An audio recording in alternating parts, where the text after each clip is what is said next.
s'intéresse ici à la notion d'intervalle. C'est une notion absolument fondamentale, notamment quand vous allez travailler sur les fonctions, ce qui ne va pas tarder. Alors, les intervalles simples, regardez l'idée, c'est très simple, j'ai fait un petit tableau qu'on va compléter ensemble.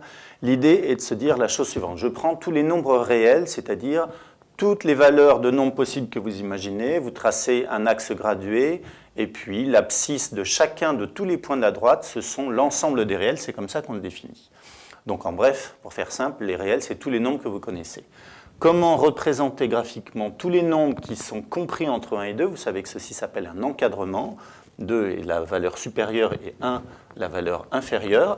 Eh bien, on va représenter, je vais commencer graphiquement, ce sont tous les nombres qui sont entre 1 et 2.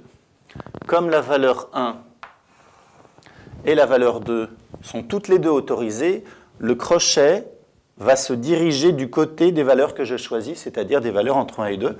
C'est pareil de l'autre côté. On parlera d'intervalle fermé.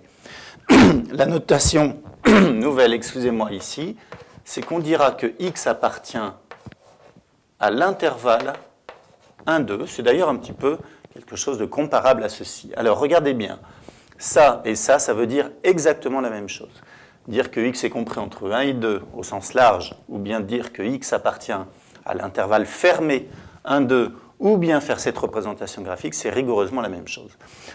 Presque le même cas ici avec les inégalités strictes, c'est-à-dire que les valeurs 3 et 1 ne sont pas autorisées.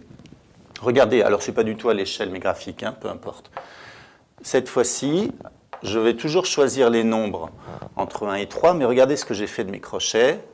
Je les tourne à l'extérieur. Les crochets tournent le dos un petit peu à l'ensemble des nombres que je garde. Voilà comment on représente un intervalle ouvert, c'est-à-dire que les nombres 1 et 3 sont exclus. Ce sera la même notation lorsque je vais écrire ça sous la forme d'un intervalle.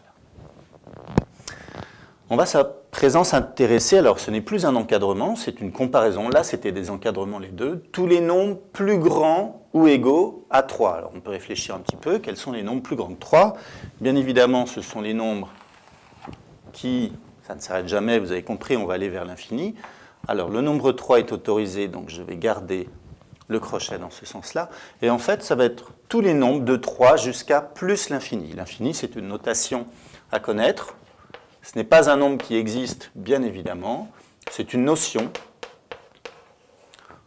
Ça s'écrit, vous le savez sans doute, avec un 8 qui a pris 90 degrés, là. On ouvre toujours sur l'infini, tout simplement parce que le nombre, l'infini, n'existe pas, c'est une notion ouverte, et donc le crochet en plus ou moins l'infini sera toujours ouvert. Dernier exemple ici, je vais prendre un nombre qui est strictement inférieur ou égal à 1. Alors, vous voyez que je commence toujours par la représentation graphique, parce que c'est relativement simple de se dire, ça c'est une écriture mathématique, et moi je me le lis en français, le nombre x est strictement inférieur à 1. Après, je regarde le graphique et je me dis, c'est où ça? Les nombres strictement inférieurs à 1, eh bien, ils sont là. Alors, mon crochet, je n'ai pas le droit de prendre le nombre 1, donc je ne regarde pas l'ensemble des solutions. Quand je dis regarder, c'est que le crochet est dirigé. Donc, je vais tourner le crochet vers l'extérieur, c'est-à-dire qu'il n'est pas dirigé vers l'ensemble des solutions. Et tous les nombres qui sont là-bas, alors attention, je ne vais pas aller de 1 à moins l'infini, parce que vous savez que les nombres, on les lit toujours de la gauche vers la droite, du plus petit vers le plus grand. Donc, mon intervalle ici sera moins l'infini jusqu'à 1 ouvert. Je commence bien sûr par les nombres les plus petits pour aller vers les nombres les plus grands. Et c'est la même chose pour les 4 intervalles que j'ai fait ici. Entraînez-vous, faites-vous des inégalités comme ça au hasard, des encadrements, essayez d'écrire l'intervalle, essayez de faire la représentation graphique, il y en a plein vos livres de toute façon. Il faut absolument savoir faire ça, notamment quand vous allez aborder tous les travaux sur les fonctions.